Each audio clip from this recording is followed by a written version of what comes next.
All right, let's go ahead and break down your Utah Hockey Club.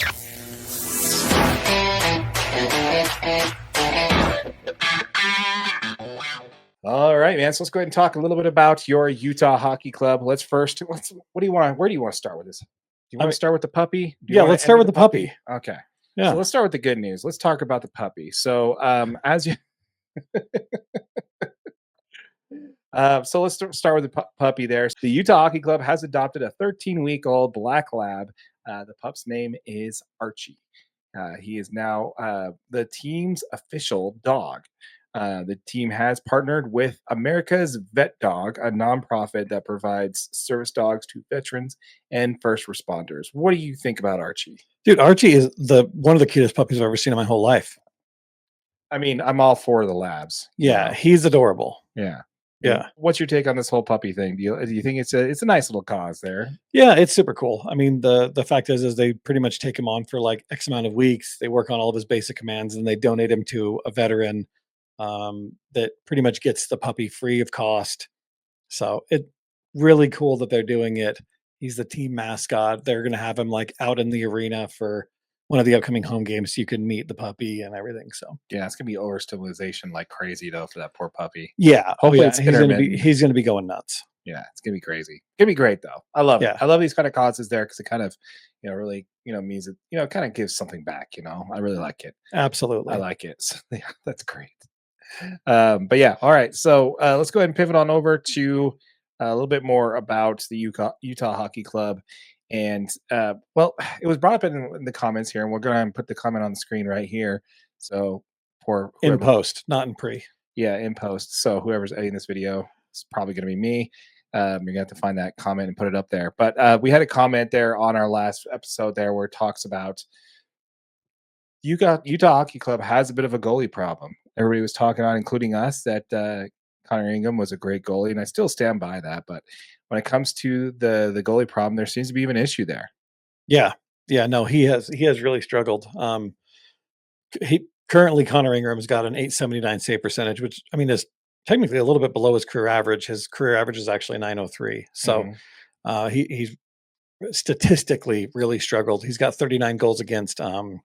His expected goals against is 30.88, which gives him a difference of 0.81, which is one of the worst percentages in the league.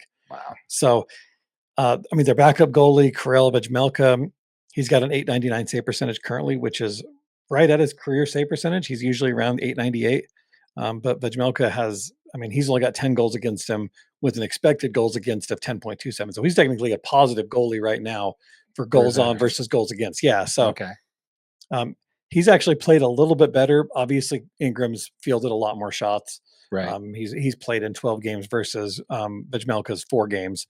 But just to reference some of those numbers, the best save percentage in the NHL right now is from Anthony Stolarz.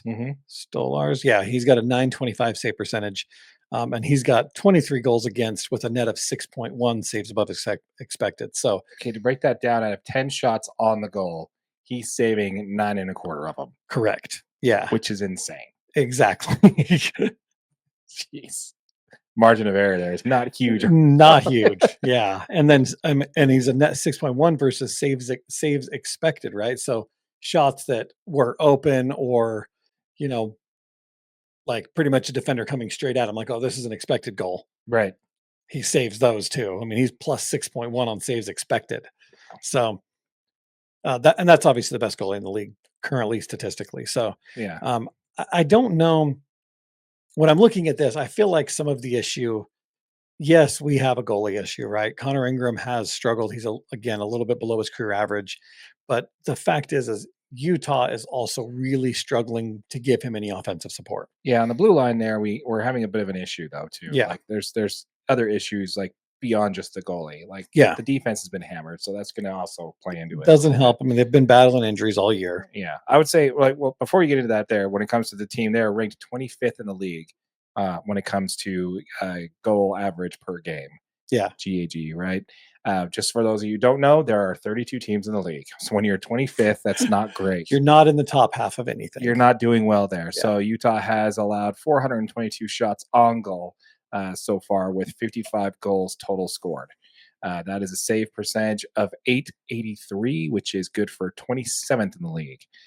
We are also 24th in the league in saves with only 371. Now the trade deadline is quite a ways away, March 8th.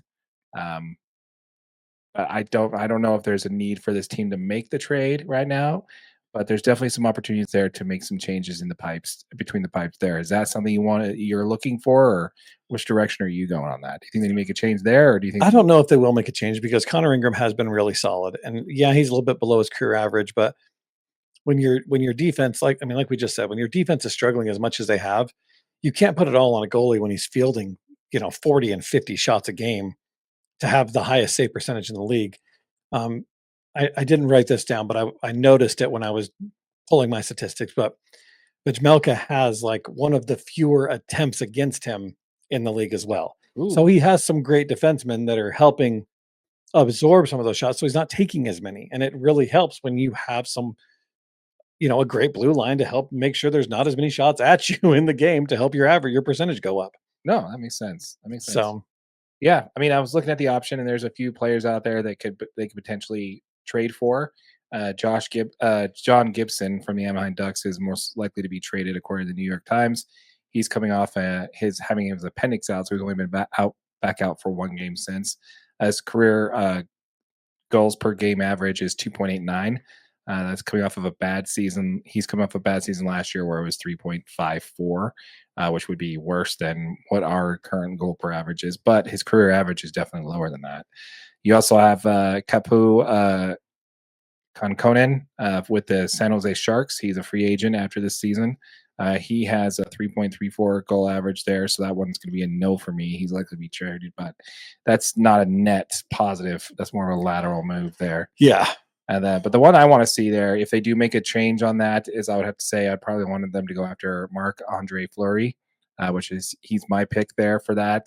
He's been in the league for about 20 seasons now. However, he's since 2016 to 2007, he has an average goals per game under 3 in the last since 2016 2017. He's been under 3 goals per game, yeah, and he's played in over 65 games per season those years since then. yeah. That's great. Not bad for a guy who's been in the league for 20 years, and he's going to be a free agent. I think this upcoming season. I don't know. I think that one's going to be a short term rental. I think only like one more year on his deal after there. But yeah, I don't know, man. I think there's some options to trade for that's going to be available, especially coming closer to the trade deadline. But I'd have to agree with you there. I don't necessarily think the issue is necessarily going to be Connor Ingram is the end all be all. Change out the Yeah, goalkeeper and we're good. I think it's a little bit more with the fact that the injury on the blue line there on the defense is just causing a bit of transition that we're not used to. Not necessarily we're not used to, but we haven't had to really have a chance for this defensive team to really gel, especially with the trade that yeah, they made from the Flyers there. So I think it's going to be a little bit more time for this defense to solidify. And when we get players back healthy, I could see that 3.4 dropping down, and like you mentioned, a little bit more help on offense. You know, yeah. And I mean to go a little bit more onto offense. So I mean this team's really struggled. Yeah, I mean with in the last 5 games they've only scored 6 goals.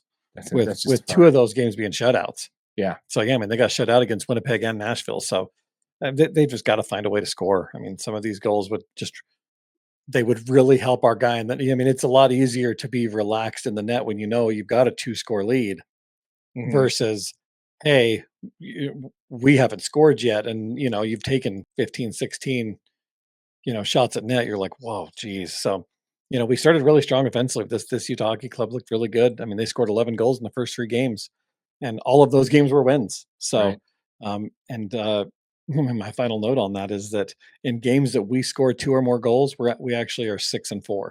See, yeah, that's kind of So looks yeah. So I don't know, man. I think it's a little too early to blow the whistle there on the goalie and really point it. Yeah, is he playing below average? Yes, but I definitely think there's a lot more to it simply than that. I believe we can get closer to the 3 number if we get a little bit more help on the blue line, get a little bit more cohesion on the defensive side, and we just do a little bit better on offense, man. I don't know if what it is, if it's just the offensive scheme that they're really running. young guys. We It's have all young. really young guys. Yeah. Yeah. Okay, It's just a fair really enough. young, inexperienced team. This team wasn't supposed to be great this year. It's really hard because it's this state's first year having a hockey team, and we wanted them to just blow up and be great. And We just the wanted first a 3 team to games, it root. was We just fantastic. wanted a team in Utah to root for. A Yeah, professional team in Utah that we could root for, AJ. I don't and think that's asking too maybe much. just win anything. You know what I mean? Like any team in Utah, if they could just win anything, Yeah, yeah, that'd be great. anything.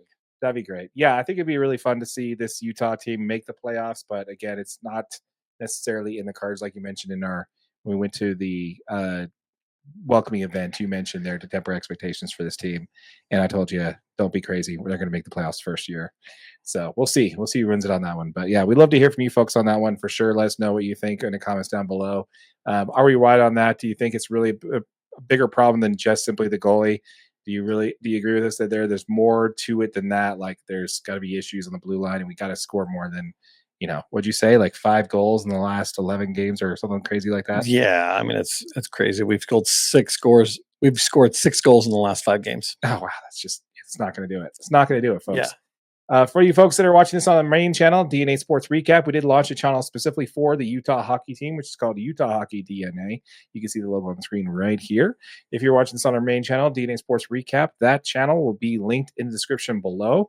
We also have some sick new gear in our merch store with this logo on it, so make sure you check it out and let us know what you think. We'd love to hear from you in the comments down below. We will be giving away one of those new Utah hockey sweaters once this channel hits 1,000 subscribers. So make sure you hit that subscribe button so you don't miss out on that giveaway. Absolutely.